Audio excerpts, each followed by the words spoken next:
Genesis 19.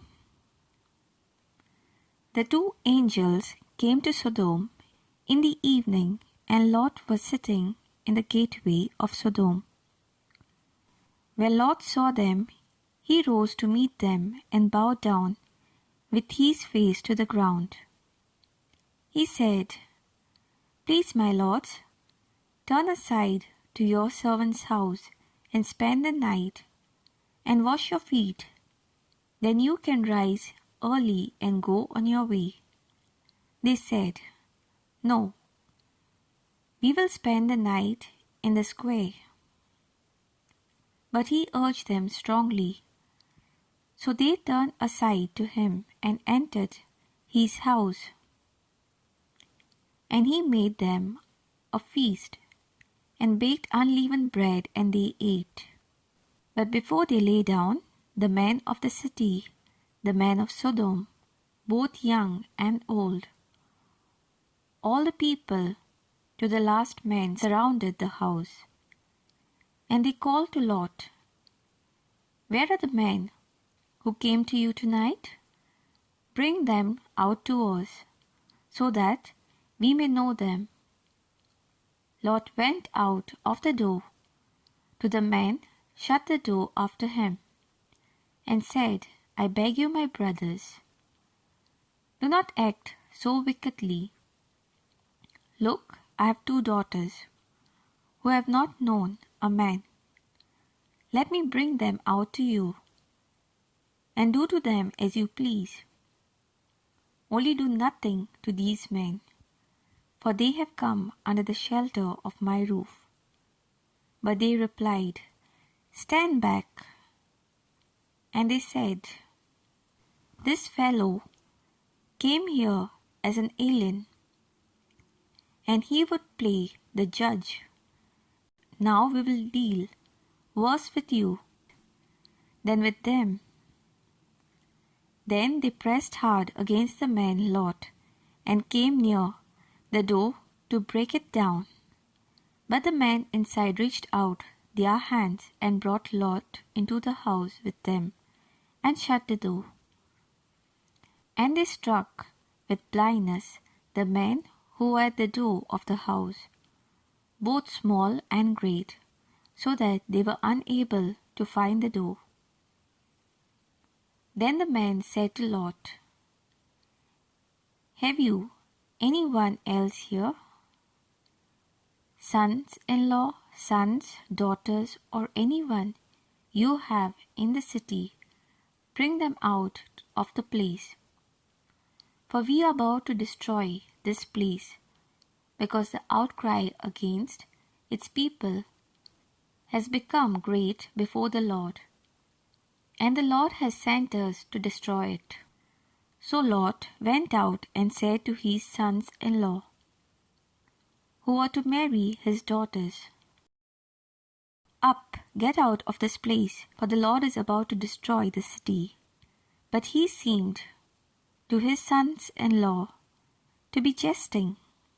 When morning dawned, the angels urged Lot, saying, "Get up, take your wife and your 2 daughters who are here, or else you will be consumed in the punishment of the city."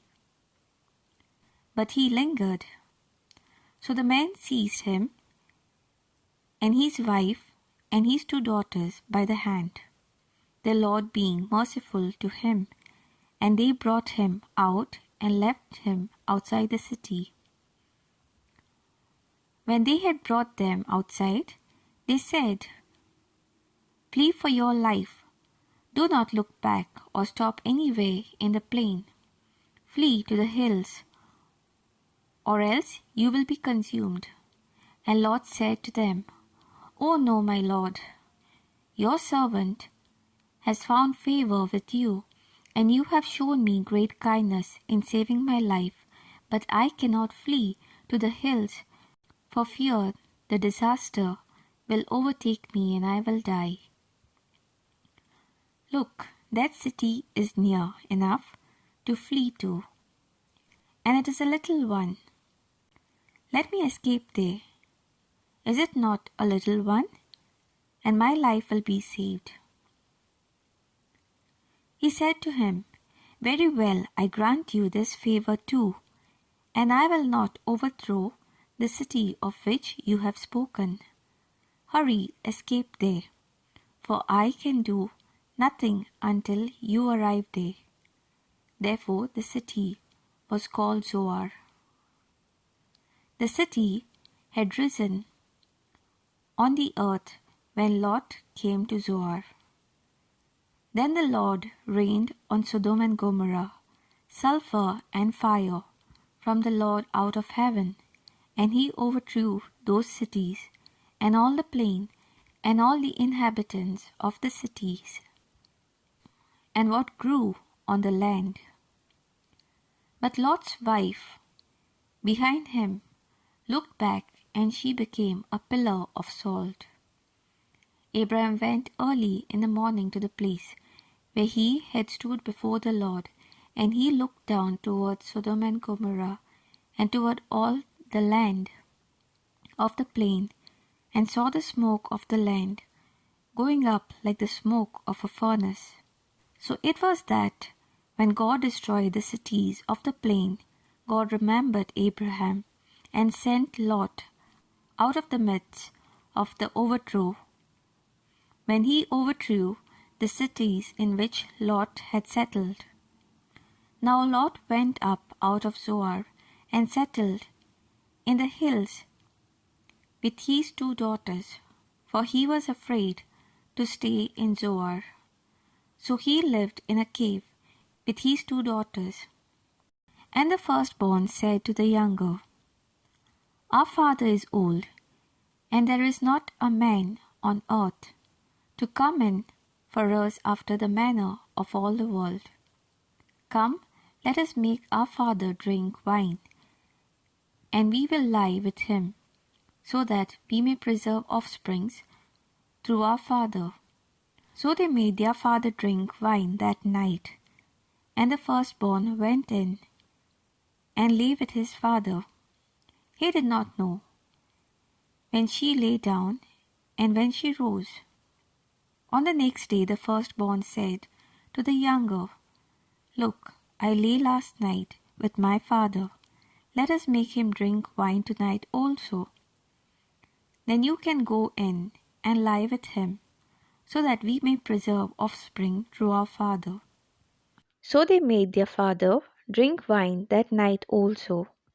And the younger rose and lay with him, and he did not know when she lay down or when she rose. Thus both the daughters of Lot became pregnant by their father. The firstborn bore a son, and named him Moab. He is the ancestor of the Moabites to this day. The younger also bore a son, and named him Ben-ammi. He is the ancestor of the Ammonites to this day.